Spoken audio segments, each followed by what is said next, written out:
जैसे सेवाई संगठन के माध्यम से भारतीय जनता पार्टी के कार्यकर्ता इस कोरोना के काल में जहाँ सेवा कर रहे हैं, वहीं राजस्थान की सरकार इसमें पॉलिटिक्स कर रही है। जहाँ भारत की सरकार है, कोरोना के इस समय के अंदर आपने देखा होगा कि चाहे ट्रेन से लाने की व्यवस्था की हो ऑक्सीजन की, चाहे प्लेन से लाने की व्यवस्था करने का विषय हो, चाहे रेमडेसिविर इंजेक्शन की पर्याप्त व्यवस्था करने का विषय हो, लगातार मोदी जी की सरकार है, उन्होंने इस व्यवस्था को करने का काम किया।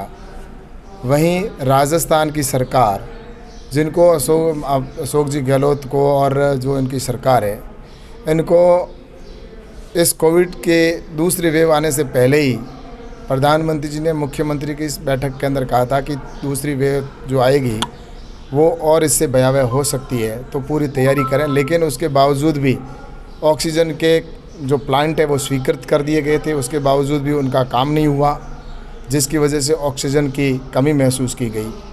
वहीं पर जो वेंटिलेटर थे पीएम केयर से फंड से वो देने का काम किया था, लेकिन राजनीति करते हुए उन पेशेंटों को अवेलेबल वो नहीं करवा पाए और न उन्होंने जानबूझकर किए, जिसकी वजह से कई ऐसे पेशेंट थे जिनकी ऑक्सीजन के अभाव में जान गई। तो मैं सोचता हूँ कि निश्चित रूप से ये एक पॉलिटिक्स थी, और जिसमें इस समय कोरोना के समय के अंदर देखा होगा कि भारतीय जनता पार्टी के कार्यकर्ता सेवा कर रहे थे, वहीं पर सरकार है वो सेवा का काम कर रही थी। लेकिन कांग्रेस की जो राजस्थान में सरकार है वो सिर्फ अपनी लड़ाई में लगे हुए हैं। उनको जनता से कोई सरोकार नहीं है। उनको जिस तरह से आज लॉ एंड ऑर्डर की स्थिति बिगड़ी हुई है, राजस्थान के अंदर जिस तरह से भयावह वातावरण बना हुआ है, आम आदमी सुरक्षित नहीं है, और ऐसा वातावरण है जिसके अंदर उन्होंने जो जनता से वादे किए थे वो भी पूरे नहीं हुए, और वो सिर्फ अपनी सत्ता को बचाने में लगे हुए हैं और कुंभकर्ण की नींद सो रहे हैं। तो इसलिए जगाने का काम भारतीय जनता पार्टी और विपक्ष की भूमिका के नाते आने वाले समय के अंदर इस प्रदेश के अंदर जो भी जनता की समस्या होगी उसके लिए चाहे आंदोलन करना पड़े, चाहे कुछ भी करना पड़े, लेकिन जनता के साथ में भारतीय जनता पार्टी के कार्यकर्ता खड़े हैं। और निश्चित रूप से आने वाले समय में मैं ये कह सकता हूँ कि इस कुंभकर्ण में सोई हुई सरकार को जगाने की आवश्यकता, और इसके लिए भारतीय जनता पार्टी बड़े स्तर पर आने वाले समय के अंदर, चाहे वो पंचायत के समिति स्तर पे हो या एसडीएम मुख्यालय या जिला कलेक्टर के ऊपर आंदोलन करने होंगे तो भी करेंगे, लेकिन जनता के साथ में खड़े रहकर सेवा का काम करेंगे। सर, जो राज्य में स्थितियाँ बिगड़ी हुई है कांग्रेस सरकार को लेकर, क्या कहना चाहेंगे? जो वर्तमान के मंत्री है वो काफ़ी सवालों के घेरे में हैं, जो बाड़मेर जिले से ताल्लुक़ रखते हैं। ऐसा है कि एक मंत्री का विषय नहीं है। राजस्थान के अंदर सभी मंत्री विधायक जो है कांग्रेस के, वो लूटने में लगे हुए हैं। जो प्रदेश भारतीय जनता पार्टी की सरकार में पिछले टाइम में जब मुख्यमंत्री वसुंधरा जी की सरकार थी, उस समय विकास की राह पर लाकर छोड़ा था, विकास हो रहा था, आज विकास ठप हो चुका है। और वो जो जनप्रतिनिधि है वो सिर्फ सत्ता का दुरुपयोग कर रहे हैं। आज आए दिन जो आपराधिक घटनाएं हो रही है और उसके अंदर कहीं न कहीं उनकी संलिप्तता होती है, और जिसकी वजह से देख लीजिए आज भ्रष्टाचार हो रहा है, ट्रांसफ़र के पैसे वसूले जा रहे हैं, आम आदमी परेशान है। और जिस तरह से भ्रष्टाचार की पराकाष्ठा हैं, व्यवस्थाओं के ऊपर कोई ध्यान नहीं दे रहा है। और ऐसे समय में राजस्थान की जनता है वो इस समय इस अशोक जी गहलोत की सरकार से ऊब चुकी है और सड़कों पर उतर चुकी है। तो ऐसे में मुझे लगता है कि इनके मंत्री हैं वो जिस तरह से लगता है कि भ्रष्टाचार की सारी पराकाष्ठाएं वो उन्होंने पार कर ली है। सर, हमारा रिजेक्ट करने को लेकर क्या कहेंगे? बीजेपी का इस पूरे प्रकरण को लेकर क्या स्टैंड है? ऐसा है कि वैसे ये इनका अंदरूनी मामला है, और इनके ये जो क्रम है ये सरकार आते ही प्रारंभ हो चुका था। इनके जब मंत्रिमंडल का विस्तार हुआ था तब से ये लड़ाई शुरू हो चुकी थी। मंत्रिमंडल का पहला जो गठन हुआ था उस समय से लगातार चल रहा है। जनता से उनको कोई सरोकार नहीं है, मैंने जैसा पहले भी कहा, और वो सिर्फ सरकार को बचाने में लगे हुए हैं। और उनके मंत्री हैं वो संतुष्ट नहीं हैं, उनके विधायक मंत्रियों से संतुष्ट नहीं हैं, और कुल मिलाकर उनकी आपस की फूट का अगर कोई दंश झेल रहा है तो राजस्थान की जनता इस समय झेल रही है। सर, एक बड़ी पत्रकार रेणु मित्तल, उन्होंने खबर छापी थी कि हरीश चौधरी ने अब भारतीय जनता पार्टी के नेताओं से मुलाकात की, सीबीआई जांच रोकवाने के लिए दबाव बनाया। क्या कहेंगे, क्या इसको पूरे?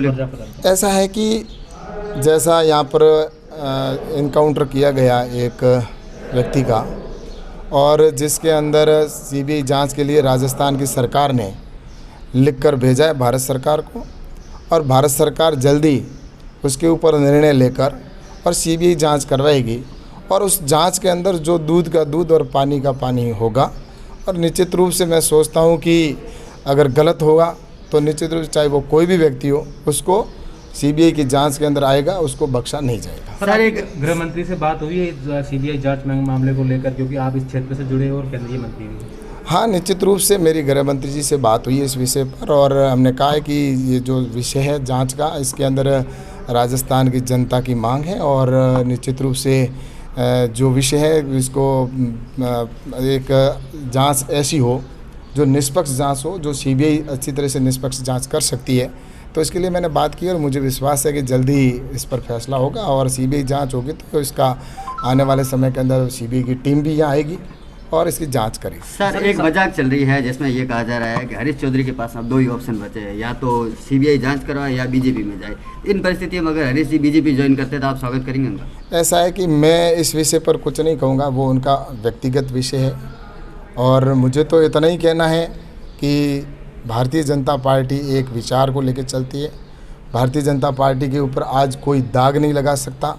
भारतीय जनता पार्टी के चाहे केंद्र में कोई भी मंत्री हो, चाहे भारतीय जनता पार्टी का कोई भी कहीं का भी कोई विधायक हो, चाहे भारतीय जनता पार्टी का कार्यकर्ता हो, हमने ज़रूर ये पाया है कि आज हमें इस बात की संतुष्टि है कि भारतीय जनता पार्टी का कार्यकर्ता ईमानदार है, राष्ट्रभक्त है, और एक देश को आगे बढ़ाने की सोच को लेकर चलता है, और इसी में हमें संतुष्टि है। और दूसरा, हमें जिस तरह से कांग्रेस की बात करें या विपक्ष की है, तो वो तो सिर्फ पॉलिटिक्स करते हैं। 60 साल इस देश को अगर गर्त में डालने का काम किया था, तो उन लोगों की वजह से देश का किसान पीछे रहा, देश का मजदूर पीछे रहा, और देश के अंदर जो हालात बने, और आज नरेंद्र मोदी जी के नेतृत्व में निश्चित रूप से देश आगे बढ़ रहा है, और पूरे विश्व के अंदर भारत की प्रतिष्ठा बढ़ी है, और एक आम नागरिक को भी गर्व होता है कि मैं भारत का नागरिक हूँ। सर, सांबरा में जो कोविड अस्थायी अस्पताल बना था, जो था, उसमें हरीश चौधरी ने एक प्रेस वार्ता कर बयान दिया कि जो विपक्ष के नेता है वो सिर्फ आरोप लगा रहे हैं, काम नहीं करे, वो मैंने जनता की सेवा के लिए किया। जबकि इस पूरे मामले को लेकर आपने भी इस पर सवाल उठाए थे।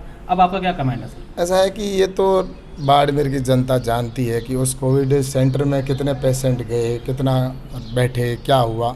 उसके जस्ट 5 किलोमीटर की दूरी के ऊपर पचपदरा CSC थी, और CSC के ऊपर और अच्छी व्यवस्थाएं हो सकती थी। वहाँ का स्टाफ ले जाकर एक दूसरे स्थान पर किया है। तो मैं सोचता हूँ कि निश्चित रूप से इसके पीछे कोई बहुत बड़ा कारण रहा होगा, लेकिन जब जनता जागी और उनके कुछ लोगों के मकान भी गिराने का काम किया, और जनता का जब विरोध हुआ, तो उसके बाद में अब कुछ ठंडा पड़ा। और मुझे फिर भी लगता है कि आने वाले समय में वो जो बंकर आज वहाँ पर पड़े हैं, उस जगह पर आने वाले समय के अंदर कहीं न कहीं मुझे लगता है कि कुछ किसी संस्था के माध्यम से या किसी वजह से उस ज़मीन को किस तरह से हड़पें, और इसका मुझे पीछे कहीं न कहीं और कारण लगता है। तो इसका अगर ऐसी स्थिति पैदा हुई तो बाड़मेर की जनता निश्चित रूप से इस तरह से भ्रष्टाचार के अंदर नहीं डूबने दी जाएगी। यहाँ की जनता के साथ हम खड़े हैं, और आज जो प्रशासन है वो भी पंगु बना हुआ है, उनके इशारे के ऊपर चल रहा है। लेकिन न्याय नाम की चीज़ मैं सोचता हूँ कि राजस्थान के अंदर आज नहीं है। यहाँ पर भारतीय जनता पार्टी के कार्यकर्ताओं के ऊपर अत्याचार हो रहे हैं, उनके ऊपर हमले हो रहे हैं। इवन मेरे ऊपर भी हमला हुआ, उसके बावजूद भी आज दिन तक आपने देखा होगा एक भी मुलजिम को गिरफ्तार नहीं किया गया। बाकायदा CCTV फुटेज, उनके वहाँ पर वीडियो है, उनकी रिकॉर्डिंग है। पुलिस के ऊपर भी हमला हुआ, पुलिस की गाड़ी के शीशे भी तोड़े, उसके बावजूद भी पुलिस ने स्वयं ने मुकदमा दर्ज किया, लेकिन उसके बावजूद भी वहाँ पर कार्रवाई नहीं हो रही थी। इसका मतलब सीधा आरोप है कि यहाँ का प्रशासन है वो बिल्कुल यहाँ के जनप्रतिनिधियों के दबाव में है, और दबाव में काम करने वाला प्रशासन कभी न्याय नहीं कर सकता। ऐसी सरकार कभी न्याय नहीं कर पाएगी। सर, बाड़मेर जिले में अब कृषि विज्ञान केंद्र जो दाता बना हुआ है, वहाँ पर मछली पालन की शुरुआत की गई है, परीक्षण भी वहाँ के वैज्ञानिकों द्वारा किया। तो ये जिले के लिए और यहाँ के किसानों के लिए अगर सफल होता तो कितनी बड़ी सौगात होगी? बाड़मेर जिला आने वाले समय के अंदर कृषि के क्षेत्र के अंदर निश्चित रूप से उच्च स्थानों पर पहुँचेगा, क्योंकि जब प्रधानमंत्री माननीय नरेंद्र मोदी जी ने पहली बार यहाँ जब आकर स्पीच दिया था लोकसभा के चुनाव में, तब प्रधानमंत्री जी ने कहा था कि इस रेगिस्तान के धोरों के अंदर फलदार पौधे होंगे। तब हमें विश्वास नहीं था कि यहाँ पर फलदार होंगे, लेकिन आज आपने देखा होगा यहाँ पर अनार भी होता है, यहाँ पर खजूर भी होने लगी है, यहाँ पर हमारे साइंटिस्टों के प्रयास से अंजीर भी होने लगी है। ऐसी जो फसलें जो लाभकारी मूल्य की फसलें हैं वो फसलें होने लगी है। और आने वाले समय में यहाँ पर फूड प्रोसेसिंग यूनिट भी लगेगी, 10,000 FPO बनेंगे और बाड़मेर के अंदर बाजरे का अनुसंधान केंद्र बनेगा जो आज हैदराबाद में है, उसकी यूनिट यहाँ पर लगेगी, जिससे कि हमारे किसानों को भी इसका लाभ मिलेगा। और जो यहाँ पर और भी प्रोजेक्ट आ रहे हैं जिसके माध्यम से हमारे कृषि विज्ञान केंद्र हैं, चाहे वो बाड़मेर का कृषि विज्ञान केंद्र हो, चाहे गुड़ामालानी का भी कृषि विज्ञान केंद्र है, वहाँ पर हमारे साइंटिस्ट कर रहे हैं। नई वेराइटियाँ आई है, वो उन्होंने नई वेराइटियों को ईजाद किया है जो किसान के आने वाले समय में इनकम को लाभ देने वाला है। और 2022 का जो हमारा लक्ष्य है कि हम 2022 तक किसान की इनकम बढ़ाएं, उसके लिए हर संभव प्रयास किए जा रहे हैं। 10,000 जो हमारे बजट के को भी बढ़ाने का काम किया है प्रधानमंत्री जी ने, जो पहले 22,000 करोड़ रुपए के लगभग हुआ करता था, आज 1,35,000 करोड़ रुपए का कृषि का एग्रीकल्चर का बजट भी किया है। 1 लाख करोड़ रुपए एग्रीकल्चर इंफ्रास्ट्रक्चर पर खर्च होगा। फूड प्रोसेसिंग यूनिट किसान स्वयं लगेगा, खुद रेट तय करेगा। तो इस दृष्टि से बाड़मेर ज़िले के अंदर आने वाले समय के अंदर मैं सोचता हूँ कि ये काम होगा। और जब किसान समूह बनाकर अपना FPO के सदस्य बनकर और खुद रेट तय करेंगे, तब मैं सोचता हूँ कि मेरा यहाँ पर रहना, जो चुनकर मुझे जो जनता ने भेजा, तो मुझे भी एक संतुष्टि मिलेगी कि वास्तव में जो किसान के लिए यहाँ पर काम करने की आवश्यकता है, तो वो काम निश्चित रूप से आने वाले समय में हम सबको देखने को मिलेंगे। तो देश के किसान को आत्मनिर्भर होगा, तभी हमारा भारत आत्मनिर्भर होगा। ठीक है सर, शुक्रिया सर। शुक्रिया।